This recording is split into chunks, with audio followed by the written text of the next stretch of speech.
Hi, welcome to Jointfamily samayal. எல்லாரும் எப்படி இருக்கீங்க फ्रेंड्स? நல்லா இருக்கீங்களா? நம்ம இன்னைக்கு வீடியோல என்ன பார்க்க போறோம்னா கோவக்காய் பொரியல் எப்படி செய்யலாம்ங்க பார்க்க போறோம். இது டேஸ்ட் வந்து ரொம்பவே சூப்பரா இருக்கும். செய்யிறது ரொம்பவே சிம்பிள் தான். இது எப்படி செய்யிறதுன்னு பார்க்கிறதுக்கு முன்னாடி நம்ம சேனல் நீங்க ஃபர்ஸ்ட் டைம் பார்க்கறாந்தா சேனலை Subscribe பண்ணிக்கோங்க. பக்கத்துல உள்ள பெல் பட்டனையும் பிரஸ் பண்ணிக்கோங்க. வாங்க நம்ம இப்ப வீடியோக்குள்ள போய் பார்க்கலாம். இதாங்க கோவக்காய் உங்களுக்கு காமிக்கிறதுக்காக ஒரு 4-5 காய் நான் எடுத்து வச்சிருந்தேன். இந்த கோவக்காயை வந்து நான் நாலா கட் பண்ணி எடுத்துர்க்கேன்.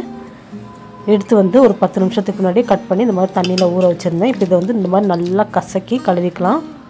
கழுவும்போது நல்லா நொர வரும். ஒரு 4-5 தடவை இந்த மாதிரி கசக்கி கழுவிட்டீங்கன்னா அதெல்லாம் போயிடும். பாருங்க நான் 4-5 தடவை கழுவி எடுத்து வச்சிருக்கேன். இவ்வளவு நீட்டா இருக்குல. இப்போ இத வந்து நம்ம குக்கர்ல வேக வச்சுக்க போறோம். காய் வந்து குக்கர்ல சேர்த்துட்டு ஒரு 1/2 டம்ளர் அளவுக்கு தண்ணி சேர்த்துக்கலாம். சேர்த்து இதுக்கு தகுந்த அளவு உப்பு சேர்த்துக்கலாம். உப்பு சேர்த்துட்டு இத வந்து நல்லா mix பண்ணி விடுங்க. உப்பு எல்லா பக்கமும் காயில எல்லா காய் மேலயும் படணும். அதனால எல்லாத்தையும் நல்லா mix பண்ணி விட்டுட்டு இப்ப மூடி போட்டு மூடி வச்சிரலாம்.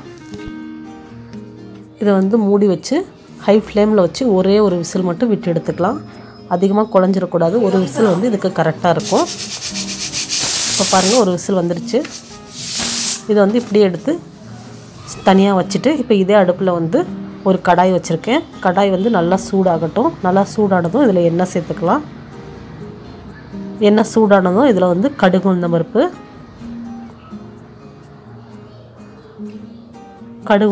வந்து நல்லா பொரியட்டும். நல்லா பொரிஞ்சதும் இதுல வந்து ஒரு கொத்து கருவேப்பிலை சேர்த்துக்கலாம். கருவேப்பிலை நல்லா பொரிஞ்சதும் ஒரு 10 பல் பூண்டு வந்து தட்டி எடுத்து வச்சிருக்கேன். அதை இது கூட சேர்த்துக்கிறேன்.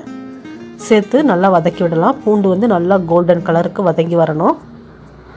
பூண்டு இந்த அளவுக்கு வதங்கி வந்துருச்சு. இப்போ இதுல வந்து நம்ம கட் பண்ணி வச்சிருக்க வெங்காயத்தை சேர்த்துக்கலாம். நான் ஒரு பாதி பெரிய வெங்காயத்தை இந்த மாதிரி சின்னதா கட் பண்ணி சேர்த்திருக்கேன். வெங்காயம் வந்து நல்லா வதங்கட்டும்.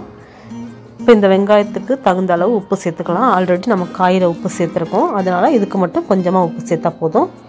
சேர்த்து வெங்காயத்தை நல்லா வதக்கி விட்டுறலாம். வெங்காயம் இந்த அளவுக்கு வதங்கி வந்ததும் நம்ம இது கூட வந்து காய் சேர்த்துக்கலாம். காய் வந்து தண்ணி எல்லாம் வடிச்சிட்டு வெறும் காயை மட்டும் சேர்த்துக்கலாம்.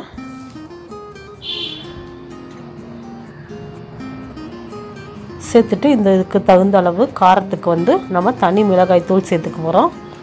காரத்துக்கு எவ்வளவு வேணுமோ அந்த அளவுக்கு சேர்த்து இதெல்லாம் நல்லா mix பண்ணி விட்டுறலாம். mix பண்ணி விட்டுட்டு நான் உங்களுக்கு காமிக்கிறேன். பாருங்க அவ்வளவுதான் mix பண்ணியாச்சு. லாஸ்டா இதுக்கு வந்து கொஞ்சமா கொத்தமல்லி இலை தூவிக்கோங்க. அவ்வளவுதாங்க கோவக்காய் பொரியல் வந்து ரெடி ஆயிருச்சு. இதே மாதிரி நீங்களும் உங்க வீட்ல செஞ்சு பாருங்க. செஞ்சு பார்த்துட்டு எப்படி இருக்குன்னு எனக்கு கமெண்ட் சொல்லுங்க. இந்த வீடியோ உங்களுக்கு பிடிச்சிருந்தா உங்க फ्रेंड्स and ஃபேமிலிக்கு ஷேர் பண்ணிக்கோங்க. மறக்காம நம்ம ஜாயின்ட் ஃபேமிலி சமையல் சேனலை Subscribe பண்ணிக்கோங்க. அப்படியே பக்கத்துல உள்ள பெல் பட்டனையும் பிரஸ் பண்ணி அதுல ஆளுங்கற ஆப்ஷனை செலக்ஷன் பண்ணி வச்சுக்கோங்க. அப்பதான் அடுத்தடுத்து போடுற வீடியோக்கள் உங்களுக்கு நோட்டிஃபிகேஷன் வரும். Thank you.